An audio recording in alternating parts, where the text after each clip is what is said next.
Pod y Penilor presentan Los Grandes Santos.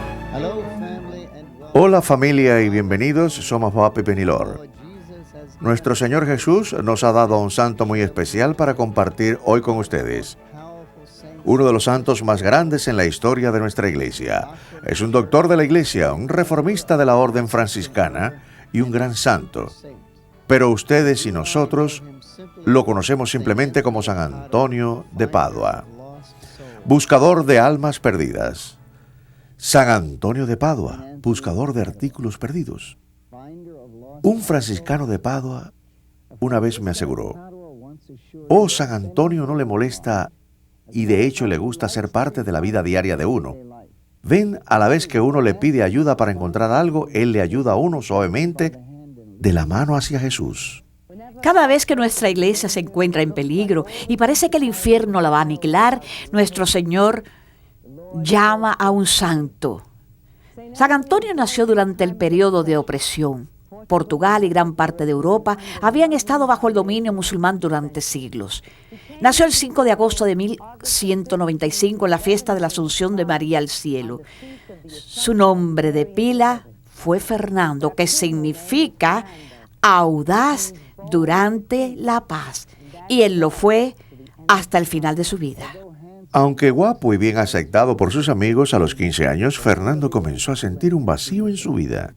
Al encontrar que sentía más y más el llamado al sacerdocio, él tuvo que enfrentar no solo el sueño de sus padres de hacerse cargo de los bienes de la familia y darles nietos, sino también su deseo propio de hacerse alguien. Solo el susurro de su corazón, el suave tirón de su espíritu, lo mantuvieron en el camino del Señor y del sacerdocio. Fernando ingresó a la Orden de San Agustín en el año 1210. Su abadía estaba muy cerca de Lisboa y de todo lo que tenía que dejar todo atrás. Fernando pidió y fue trasladado a un monasterio a cientos de millas de distancia. Ahora tenía 17 años de edad. En su nueva abadía se dedicó a estudiar teología y las enseñanzas de nuestros padres fundadores. Así pasaron 8 años. 5 franciscanos pararon en la abadía. Ellos compartieron con Fernando como ellos iban en camino a predicar a los musulmanes en Marruecos. Al cabo de poco tiempo de su partida, estos 5 franciscanos regresaron de Marruecos en pequeños ataúdes. Ellos murieron como mártires por su fe. La roedura en su corazón empezó nuevamente, solo que ahora era más claro que él estaba llamado a ir a Marruecos a morir como mártir. Tú ya no eres más Fernando, yo te doy un nuevo nombre, Antonio, que estás llamado a una nueva vida. Fernando se despojó de las vestimentas blancas de los agustinos y Antonio se vistió con el hábito de San Francisco. Después de unos meses de aprender y vivir la regla de San Francisco, Fray Antonio estaba de camino a Marruecos y a su martirio. La desolación espiritual absoluta de este desierto atacó el espíritu de San Antonio, pero no lo detuvo. Tuvo que ser atacado por una fiebre mayor. Sus superiores recibieron noticias de su condición. Fue llamado de regreso a Portugal. Antonio comenzó el largo camino de regreso, su misión de traer la buena fe de Jesucristo a los musulmanes, tan muerta como se podía sentir físicamente. Antonio murió en África, solo que fue por sus propios deseos, voluntad y sueños. Viajando a Marruecos, él era Fray Antonio, de regreso él era San Antonio. Muy claramente el destino de Antonio tampoco estaba en Portugal. Una tormenta llevó su barco a las costas de Sicilia. Él y sus compañeros pasaron 2 meses con los frailes menores en aquel lugar. Su salud mejoró lentamente. Ahora sucedió que el 4º capítulo general del movimiento franciscano fue llamado a Asís. Antonio no estaba listo para casi los 2,000 frailes que se reunieron en la porciúncula de todo el mundo. Francisco pidió voluntarios para llevar una misión a Alemania. Antonio fue parte de los 80 que se ofrecieron inmediatamente. Nadie se dio cuenta de él. San Francisco no se dio cuenta. Cuando finalmente se dio cuenta de él, San Francisco recomendó muy bien a Antonio a todas las provincias. Un gran miembro para cualquier monasterio. Antonio fue rechazado por la mayoría. La mayoría no lo deseaba. El capítulo llegaba a su fin, pero sucedió que el padre Gratian no necesitaba un sacerdote. ¿Tú eres sacerdote? Antonio respondió, sí. Quizás no fue él. Sí que había planeado. Tal vez fue más bien un sí, un poquito molesto. Pero mientras escalaba las montañas para decir la misa a algunos reclusos en su casa muy pequeña escondida, él dijo sí una y otra vez. Su vida cómoda de anonimato y paz no duraría más de un año. En marzo de 1922, él acompañó al padre Gratión y a otros frailes a la ordenación en las cercanías de la ciudad de Orly. El obispo pidió al padre Gratión que se dirigiera a los candidatos. El padre Gratión se los encargó a los benedictinos. Ellos rechazaron. Pídanle a Antonio. Si él hiciera el ridículo, no sería tan desastroso como si uno de los padres más ilustres lo hiciera. Y por obediencia, Antonio se acercó y comenzó a hablar. Él sabía toda la Sagrada Escritura de memoria. Todos los años de prepararse para el sacerdocio salieron a relucir. El conocimiento que él tenía muy bien escondido por dentro salió a relucir. El conocimiento que él mantuvo muy bien guardado fue resucitado para no ser enterrado nuevamente ni siquiera en la muerte. Su murmullo humilde resultó ser un rugido fuerte y apasionado. Antonio, el ayudante en la cocina, se convirtió en este día de ahí en adelante en Antonio el predicador. Al escuchar esto, San Francisco encargó a Antonio a predicar a Dios, la buena nueva de Dios por todo el mundo. Él ordenó a Antonio estudiar teología. Antonio obedeció y trató de mantener su aprendizaje anterior para él mismo, pero pronto se hizo obvio a los otros frailes, quienes pidieron enseñar con él. Antonio escribió preguntando por la voluntad de San Francisco. Él contestó, «Es mi deseo que tú enseñes a los hermanos la Sagrada Escritura». A la vez que Antonio hablaba más y más de la Escritura, él hablaba de la necesidad de aprender quién es el Padre, para poder amarlo verdaderamente, porque no hay amor verdadero sin conocimiento del amado.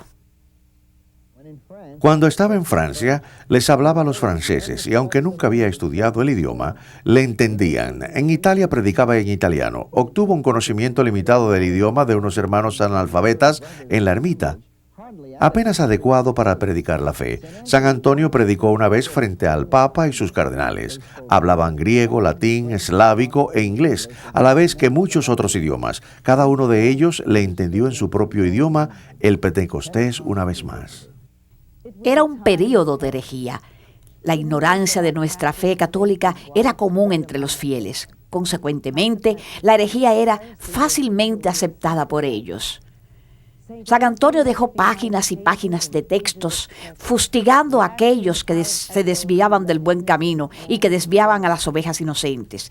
Siempre han habido disidentes en la iglesia, siempre han habido defensores de la iglesia para combatir a los disidentes. San Antonio, armado con una doctrina sólida, defendió la fe de una manera simple, convirtiéndose en uno de los somolistas más buscados en Europa. Italia estaba siendo contaminada por los mismos mercenarios que habían contratados para defenderla. La carnicería no era solo de cuerpos, sino también de almas italianas. Empezaron a adoptar las costumbres de estos nuevos amigos y sus mentiras, y de esta forma la herejía se empezó a expandir como un fuego fuera de control, a través de la que fue una vez tierra firme, de la sede de la Iglesia Católica. Fue esto para lo que San Antonio tuvo que viajar miles de millas desde su casa y sueños y naufragar en estas orillas. San Antonio no solo predicaba, él vivía lo que predicaba. Un día, luego que él y un hermano franciscano arribaron a casa, su acompañante le preguntó por qué no predicaba. San Antonio le dijo, pero ya hemos predicado. Fue nuestro amor al Salvador y nuestra dedicación a la verdad que fue nuestro sermón viviente. A donde San Antonio iba atraía multitudes. Saben, la gente ha estado buscando a Jesús desde el principio de los tiempos. Cuando vemos a alguien como San Antonio, quien se le parece tanto, somos atraídos, afortunadamente convertidos. Después de oírle hablar, la gente volvía a los sacramentos. La reconciliación sucedía entre estados y vecinos y familias. La restitución era otorgada por aquellos quienes habían tomado ventaja de otros. Hombres y mujeres quienes habían tomado una vida de vicios y pecados se arrepentían y empezaban a vivir fielmente la vida a la que Jesús les había llamado. San Antonio y el milagro de la Eucaristía.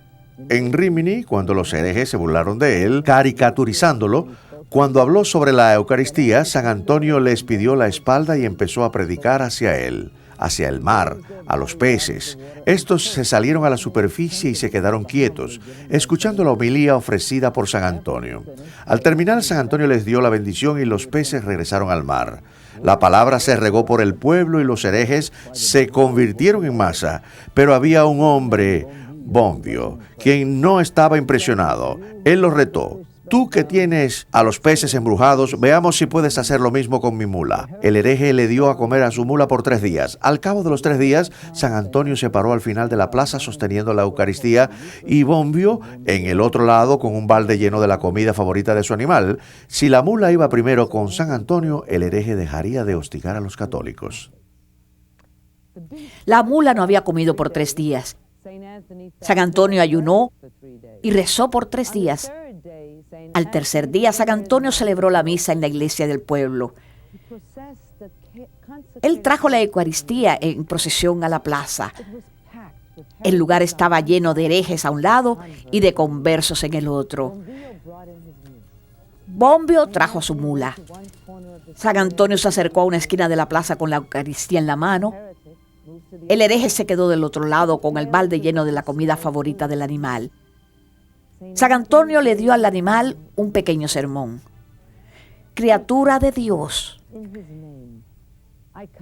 en su nombre te ordeno que vengas aquí a adorarlo, para que así sea verdadera toda la presencia real de Jesús en el Santísimo Sacramento. La mula, ignorando a su dueño y a la comida, fue directamente hacia San Antonio y el cuerpo de Cristo. El animal se arrodilló con ambas patas y bajó la cabeza en señal de reverencia. Cuando todos se convencieron que el Señor había triunfado sobre los herejes, San Antonio bendijo a la mula, la cual entonces se paró y procedió a comer todo el alimento del balde. El hereje Bombio siguió el ejemplo de su mula. Él se puso de rodillas, con la cabeza pegada en el piso en adoración al Santísimo Sacramento. Él se convirtió de nuevo a la fe. Antes que San Antonio se fuera de Rímini, ya había convertido a todos los herejes en esa región. Su valentía y su defensa decidida de la real presencia de Jesús en la Sagrada Eucaristía ha dado a luz algunos de los documentos de enseñanza empleados en los seminarios. Por casi 800 años, afirmando y reafirmando el corazón de la Iglesia. Nuestro Señor vivo entre nosotros, a nuestros futuros sacerdotes, los pastores que nos van a guiar al Padre. Él oraba sobre el altar. Tiene lugar la transubstanciación del pan y el vino en el cuerpo y sangre de Jesucristo. Este cuerpo, el cual fue engendrado por la Santísima Virgen, el cual colgó de la cruz y fue colocado en el sepulcro, el cual resucitó al tercer día y ascendió a la derecha del Padre. Este cuerpo, la Iglesia de hoy y de todos los días, lo presenta y lo distribuye a sus fieles. Después de la muerte de San Francisco, San Antonio regresó a Asís. El pequeño grupo que lo había seguido había crecido a miles de seguidores. Se requería una organización, un líder. Se llevaron a cabo elecciones. 6 años antes era poco conocido, pero San Antonio fue nominado y elegido ministro provincial de Aminia, en Italia. Él servía más de compañero a los frailes que de superior. Él les pidió que lo consideraran como un siervo disponible en cualquier momento. Siguiendo el ejemplo de Cristo, San Antonio lavaba los pies de sus frailes. Le encantaba ir a la cocina y ayudar a los hermanos a limpiar y a cocinar. Él escribió: un superior debe ser amado en lugar de ser temido. El amor hace que las cosas amargas se vuelvan dulces y que las cosas pesadas se vuelvan livianas. El temor hace que las cosas simples se vuelvan una carga. Su testimonio viviente, sus palabras a los obispos eran de consejo. El prelado que desea gobernar bien a la gente que lo eligió debe ser sabio, humilde y fuerte. Debe ponerle color a sus palabras con la humildad de Cristo, gobernando con bondad, amor y comprensión. El Señor no está en la furia del viento, ni en el temblor de un terremoto, ni en el lugar del fuego. El Señor está en el suave susurro de una brisa. Una de las pinturas más bellas de San Antonio lo muestra con el niño Jesús en sus brazos. La tradición acerca de esta pintura es auténtica, ya que no solo fue contada por un testigo de mucha credibilidad, sino que ha sobrevivido la prueba del tiempo, cerca de 800 años. Cuando San Antonio no podía regresar a su monasterio, se quedaba en la casa de amigos o aldeanos. Una noche, mucho después que San Antonio ya se había retirado, su anfitrión fue despertado por una luz muy brillante que venía de la habitación de San Antonio. Él escuchó a través de la puerta, escuchó ruidos. A través de una ranura, vio a San Antonio arrodillado junto a una mesa con un volumen grande sobre ella. Un niño estaba parado sobre este. Él estaba riendo, jugando, volteando las páginas del libro con sus pies pequeños y gorditos. Si no hubiera sido por ser extremadamente bello, pudiera haber pasado por un niño común y corriente. Un aura suave y brumosa colgaba en el aire envolviéndolo. Una fuerte fragancia de flores fue lo que era emitida al espectador. El niño estaba apoyado en el pecho del santo mientras le acariciaba la cara muy dulcemente. Música celestial y el aleteo de las alas llenaron el cuarto. El ejército de los ángeles se encontraba allí. El niño susurró en el oído de San Antonio: allí hay alguien. San Antonio volteó a ver hacia la puerta y al intruso. Su anfitrión había sido descubierto. A la mañana siguiente, cuando el anfitrión saludó a San Antonio, le preguntó: Padre, ¿qué le dijo Jesús? Y San Antonio respondió: me dijo que tu casa prosperará siempre y cuando se mantenga fiel a la Madre Iglesia, pero que será destruida por la mala suerte si decide volverse hereje. Su profecía se hizo realidad cuando años más tarde la familia se volvió hereje. San Antonio fue un sacerdote y por medio de su fiel sí a ese sacerdocio se dieron los milagros. Los fieles llegaron en masa. Las horas que pasaba en el confesionario, al punto de salir completamente exhausto y casi desmayándose, fueron suficientes para verlo acabado a los 36 años de edad. Tal vez la mejor cualidad de la vida fueron testigos los penitentes. Fue la compasión detrás de cómo vivía el Evangelio, de cómo tocó hasta los corazones de más duros. Una vez un hombre joven confesó, entre otros pecados, que él había pateado a su madre tan violentamente que ésta cayó al piso. San Antonio explotó muy apasionadamente: el pie que patea a su madre o a su padre debe de ser cortado. Este joven regresó a casa y se cortó el pie. La noticia llegó a San Antonio, quien inmediatamente siguió a los padres de este joven a su casa, a la habitación del muchacho. San Antonio rezó sosteniendo el pie cortado junto a la pierna del hijo arrepentido. Hizo una señal de la cruz e inmediatamente el pie se pegó de vuelta a la pierna. Otro milagro que el arte ha documentado a través de los siglos es el milagro del miserable. San Antonio habló duramente contra la tiranía del dinero. La gente trabajaba muy duro para recibir muy poco. Frecuentemente tenían que recurrir a prestamistas para sobrevivir. Un día le pidieron a San Antonio que hablara en el funeral de un prestamista. No entierren a este cuerpo en tierra sagrada. Entiérrenlo en cualquier otro lugar como lo harían con el cuerpo de un animal, porque su alma ya está en el infierno y su corazón ya no está en su cuerpo. En él ya se cumplieron las palabras del Evangelio, porque donde está tu tesoro es donde también debe estar tu corazón. Cuando abrieron el cuerpo del miserable, su corazón no estaba allí, pero sí su amado dinero en su pecho. En Ferrara, un hombre vivía atormentado por los celos hacia su esposa y no tocaba a su niño, su recién nacido, porque él estaba convencido que ella había sido una adúltera. San Antonio tomó al niño en sus brazos y le habló: yo te imploro en el nombre de Jesucristo que me digas claramente quién es tu padre para que todos te puedan oír. El bebé habló no como un niño, sino como un adulto, y habló muy duramente y dijo: este hombre aquí es mi padre. Volviéndose al hombre, San Antonio dijo: toma a tu hijo y ama a tu esposa. Ella no ha cometido falta y se merece tu gratitud eterna. Como los herejes nunca dormían, tampoco lo hacía el santo. Un día San Antonio aceptó una invitación para comer con estos herejes, con la esperanza de poder convencerlos para que se arrepintieran de sus pecados. Pero ellos le dieron a San Antonio comida con un veneno mortal. El Espíritu Santo advirtió a San Antonio del plan, y San Antonio reprochó a los hombres de una forma muy amigable.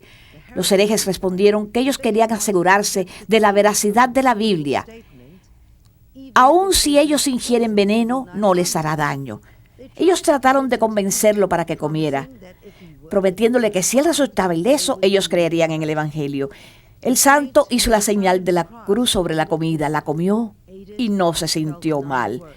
Cuando los herejes vieron esto, se convirtieron. En Lisboa, el cuerpo de un muchacho fue encontrado enterrado en el jardín de la casa de la familia de San Antonio. El ejecutor de la justicia del rey tenía arrestado al padre de San Antonio culpándolo de la muerte del muchacho.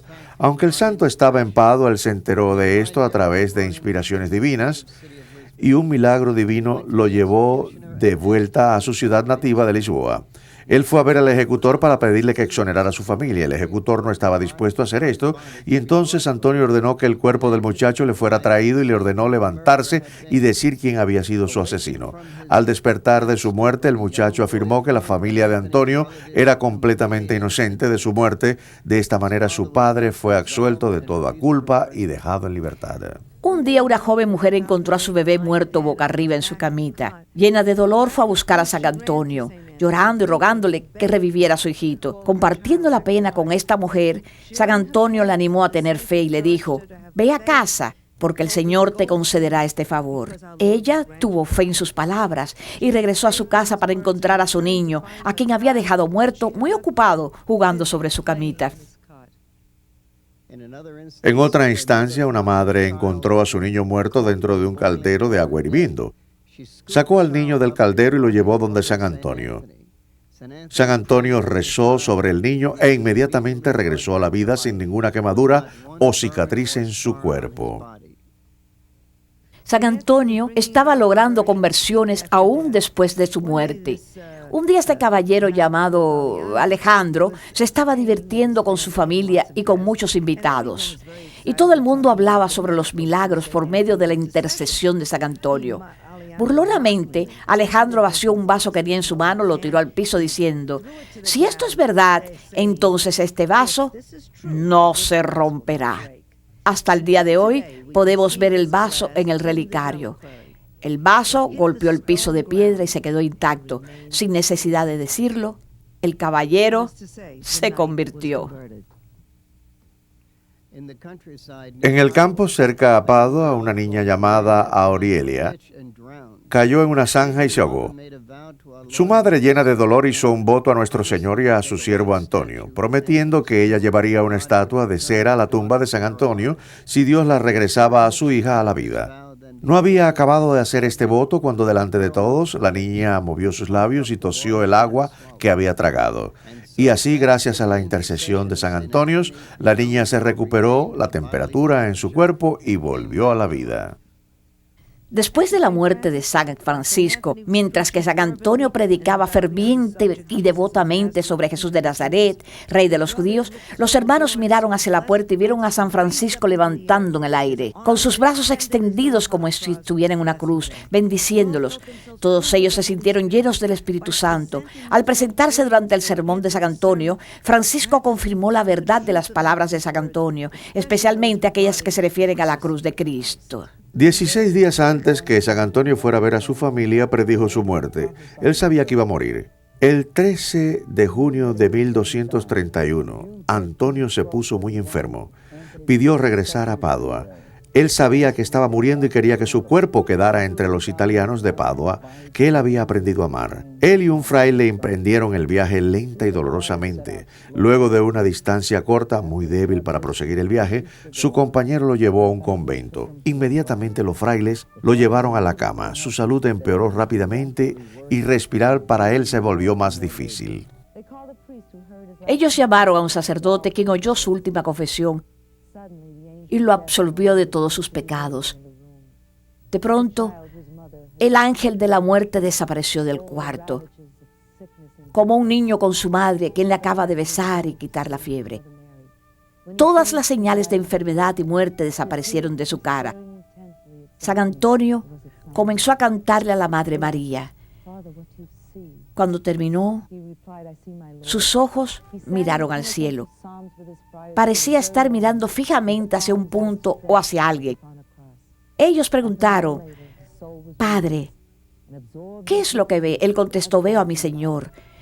Cantó los salmos penitenciales con sus frailes hasta el final. Sus brazos estirados como si estuvieran sobre una cruz. Media hora más tarde, su alma fue liberada y absorbida en la eternidad y en la vida eterna, con nuestro Señor Jesucristo y su Madre. Él parecía estar durmiendo, sonriendo, y se veía como lo había descrito en uno de sus sermones.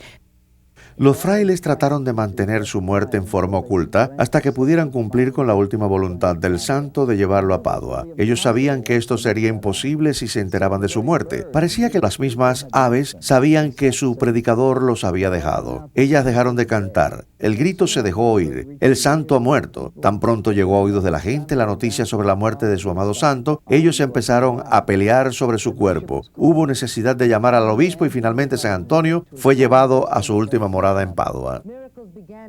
Los milagros comenzaron inmediatamente. Los ciegos acudían a su tumba y recobraban la vista. Los mudos empezaron a hablar, el cojo a caminar, los corazones rotos fueron sanados y las almas fueron salvadas. Las vidas se encontraron a sí mismas, el muerto resucitó. La tradición de los panes de San Antonio empezó inmediatamente después de la muerte del santo. El hijo de una mujer se ahogó.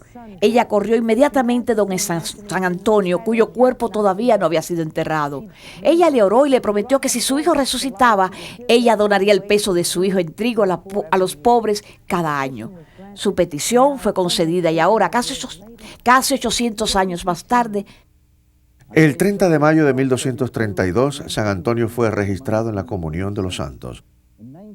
En 1946 fue declarado oficialmente para toda la Iglesia San Antonio, doctor de la Iglesia. Yo pienso en todos los hombres y mujeres famosos que han vivido nuestras vidas. Ellos se conocieron al mundo de hoy, nunca pensaron en el mundo de mañana. Y la mayoría son olvidados. San Antonio pasó toda su vida viviendo y amando y trayendo a todo ese mundo de mañana y a su rey a este mundo. Él ha sido recordado por casi 800 años. Ahora Él tiene algo que decirles. ¿Dónde está tu tesoro? ¿Dónde está tu corazón? ¿A quién amas? ¿Quién es el héroe de tu vida? ¿A quién decides seguir, poner de modelo en tu vida? Como San Antonio, da tu respuesta a la Madre María para que se la dé a su hijo. Cuando te pregunten cómo te estás preparando para ir a casa, ¿qué es lo que ves? Yo veo al Señor. Les agradecemos por haber estado con nosotros. Que Dios los bendiga. Los queremos.